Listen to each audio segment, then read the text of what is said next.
Okay, so today we're going to talk about having a reputation. So, Zach, you're our guest today, coming over from Commander Social. So, you mostly play, as I understand, with like a friend group. Like, you know the people very well. Yeah, so you can start to have a bit of a reputation in your group, which is different from if you're at an LGS because they don't know you necessarily. So, Right. what would you describe your reputation as in your group? I would say my reputation is like definitely as like a blue mage. Right. Okay.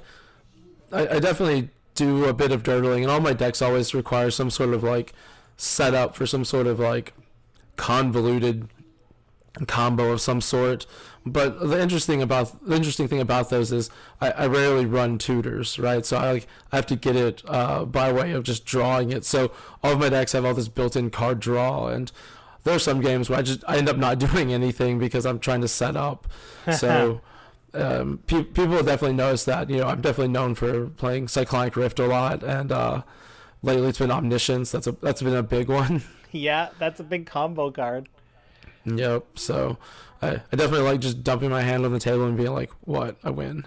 Yeah, yeah, I like to play. My reputation is probably decks that also dirtle a lot. My decks are usually trying to do some sort of thing. Most of my decks are decks we've done on the podcast, but like just tuned up a little bit. So Nice. it's always like, oh, my big goal is to just assemble all this or attack with all these things or get this card going. But like you, I think I spend a lot of time just like, well, I'm just casting some cards. I do know that I probably have a little bit of a like at in the playgroup I get a little bit frustrated the easiest when when I feel like I'm being picked on or whatever. And I really should take that to mean just like, well, your deck's good. People are afraid of it. I'm like, no, that's probably a good thing. I mean, would you say they're like unfairly targeting you, or are you like the threat at the table? Like I probably can't I I can't say it's unfairly targeting, right? Because I think it's just my weakness is I'm not good at seeing. I don't think I'm the threat because I'm me. Right. So it's Yeah, hard that's true. to when other people think I'm the threat. I'm like, well, it's got to be someone else. But I think if I sit back, I probably do know that that's it. So I guess I also am the type of player where I will get revenge. Like if people, I will declare enemies and start going after them pretty strongly. It, man, I played a game with our. We were playing Secret Commander. Have you played that before? Or Secret Partner. Yeah, Have you guys love played that single before? partners. Yeah. So I guess for those who don't know, you have like six players, right? And you get like three different lands, so like an island, a mountain, and a swamp, and then you get a blue, a red, and a black card, and then you shuffle it up and give one. So the land people flip theirs up, so then you don't know who your partner is, the person with the other card of your color. So I was playing with this with our notorious friend Big John. I'm sure people have known him from the hashtag Get Big John fame. And he swore he was my partner in this game, and he kept swearing he was my partner. And I was like, dude, if you're not my partner, we're gonna go outside, take off our shirts, and just fight. And the thing about John is he's like twice as big as I am. Yeah, he's called Big. His name is Yeah, Big yeah. John. Dude's huge. Turns out he wasn't my partner, and I'm actually kind of glad we didn't fight. Okay, okay. Yeah, I mean, But I've never gotten into a shirtless fight over things. you but should. I recommend it. No, not really. no, is that so that no your opponent can't grab onto anything? I felt like it was more of like an adult way to fight. I don't know. Yeah, as adults we got really nice shirts and we don't want to wreck them. Yeah, yeah, exactly. I get this nice Lands End Gap type shirt. I'm like, yeah, I want to save that, Yeah, man, I paid $10 for this. right? Yeah, so I think having a reputation. So sometimes it's good to have your reputation, and sometimes it's not so good to have your reputation. So I think it's good. Having a bit of a reputation for a style of play or a style of deck is good because you get to lean on that then. So Yeah, if your reputation, for example, is someone who will make deals and someone who will accept treaties and who will help out a lot, that's a great reputation to lean on so that you can kind of try to build that into your deck. So like, oh, I know people are going to look at me this way, so I'm going to try to have, deal opportunities with what's going on in there, right? I'm gonna try to pick an enemy early, maybe, rather than just combo with the whole table or whatever. It's hard to speak without using specific examples, but I think having a reputation probably. Well, do you think it helps more or it hurts more? That's the more I think about it, like it could hurt too. Yeah, I feel like it does hurt a little bit. Like, I know this happens to Ryan too. Sometimes it's just like one of us will get targeted in a game because it's like we don't play upfront about what we're doing, right? We're setting up things kind of slowly, just drawing randomly, playing artifacts, and people get nervous about that, so they just take us out. And Yeah. I get that because there are people with the reputation of playing these aggro decks, and an aggro deck is just, I can't deal with that if it gets too crazy. So I go after those people for their reputation, and I definitely like doing the deals and whatnot. I like the politics of the game. Although after hearing y'all's last episode, I don't know if I could make a deal with Andy. Man, I don't know. destroying a creature. He says he's not going to destroy a thing, but he'll exile it. I don't know. What we have learned is to be very specific about the deals. I've found that I start to make less specific deals. Like, I don't use words that are in the game. I use words that humans use so that it's easier Nice. to argue. Like, just don't come at my stuff. So, Right? what does that mean? It's like, yeah, I'm not going to define it so that you can find a loophole. Right? That's pretty good. I like Yeah. it. Yeah. Yeah, and then I also think that like decks get reputations too. So like if you've got like a certain deck, like I had an Animar deck for a while that had a reputation, and it's like, oh, that deck's tough. So just by pulling it out to the table, it really became tough to play. That's partly why I ended up dismantling the deck, because it was like, whoa, it just like people like we didn't even start playing yet, and I was already at the enemy, and I was like, I don't like that feeling. Because what if I'm not having a good game? Yeah, that definitely happens. Like, that's the Healy deck I was playing when we were in LA.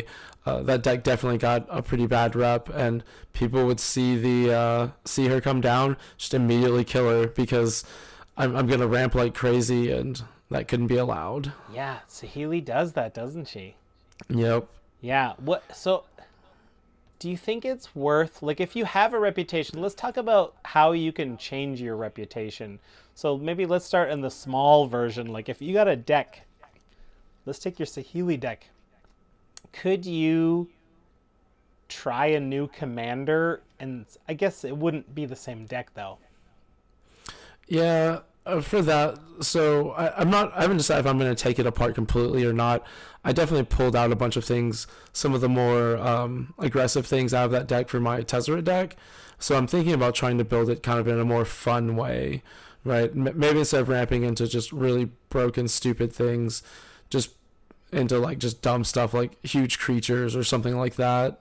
It's something I've considered. I'm not really sure what I'm going to do yet, but it's definitely something I've been thinking about the past week or two. Yeah. Like, same thing. Like, sometimes I'll try to change the commander and see if I can still get a deck going. I had a Samut deck. It was really a Naya deck, and all I wanted to do was resolve a warp world in it. And I thought that was the best thing to do that with. But after a while, I'm like, I think I want to get rid of white. I want to add blue, so I need a new commander. So this is a deck my playgroup has seen a lot, but Okay. they won't know it's coming when I switch up the commander and some of the cards. So it should be interesting to see if I can pull that off. Yeah, that's pretty sweet. And that's something I'm trying to do with the Tatiova deck. We'll talk about in a little bit. Like, you put down Tatiova as your commander. People are gonna be like, oh, this is a general, the usual Zack like Dirtle blue green type deck. When it's a get in the red zone attack with creature deck, which I don't have many of those. So hopefully I can get the drop on some people if they don't listen to this episode. Yeah, hopefully. I mean, if they listen, they'll know what's up. It's true. Can't give away all my secrets. I mean, unless you're a content creator, because secrets, we need content, and sometimes it's it true. has to be secrets. Yep. Yeah. Yeah, Uh, we've been. any other thoughts on reputations? Who like have you? Is there anyone in your group? We don't have to name names. Whose reputation has changed? Who where it's just been like a little bit of a shift in it?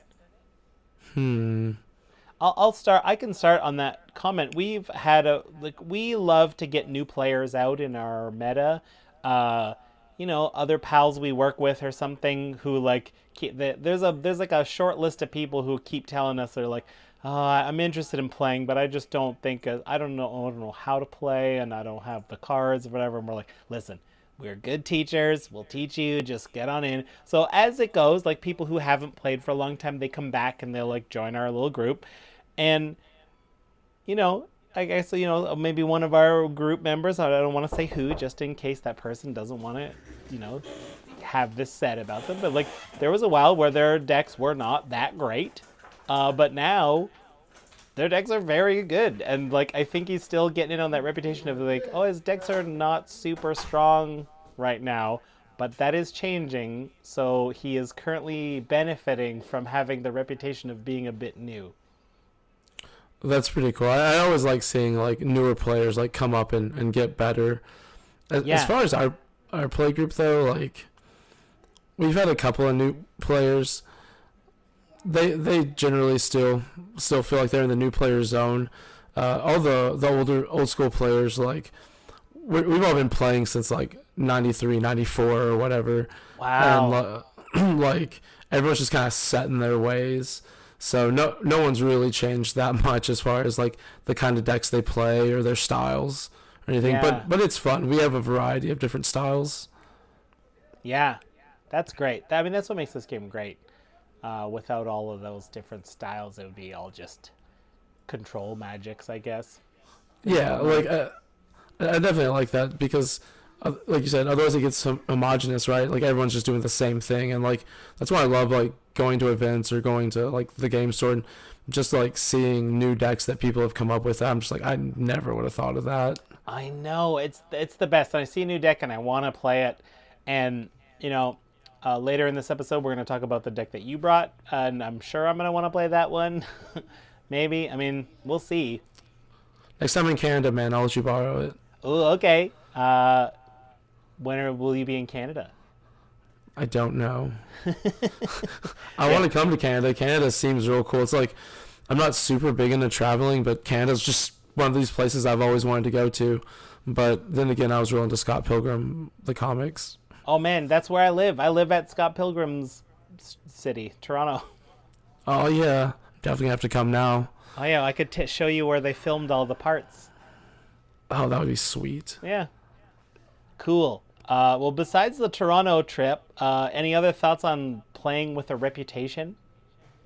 I think that's about everything I wanted to bring yeah, up. yeah. I feel like we got it pretty much covered. Cool. So yeah, that's our talk on reputations, what they are, how to change them a little bit. What's your reputation? Let us know in the comments if you got a cool reputation or maybe one that you're trying to hide, or the ultimate if you've been working on like a secret long con where you've been setting up one reputation for like 2 months with the intention of just changing everything at the last second. That'd be a cool move. Yep. Tell us your secrets, all of them. All of them. Yeah, let us know those. And yeah, thanks for watching. Make sure to come back Yep. soon and check out Commander Social. Thanks. Big thanks to all our patrons who make these episodes possible. Yeah, and if you want to check out more comedy videos, check out our Brews News playlist. Make sure you follow us on Twitch TV to see when we play live. If you want to chat with us, head over to Twitter. We're at Commanders Brew. And please hit subscribe to ding the bell and find out when we got new stuff coming out. See you next time. Bye.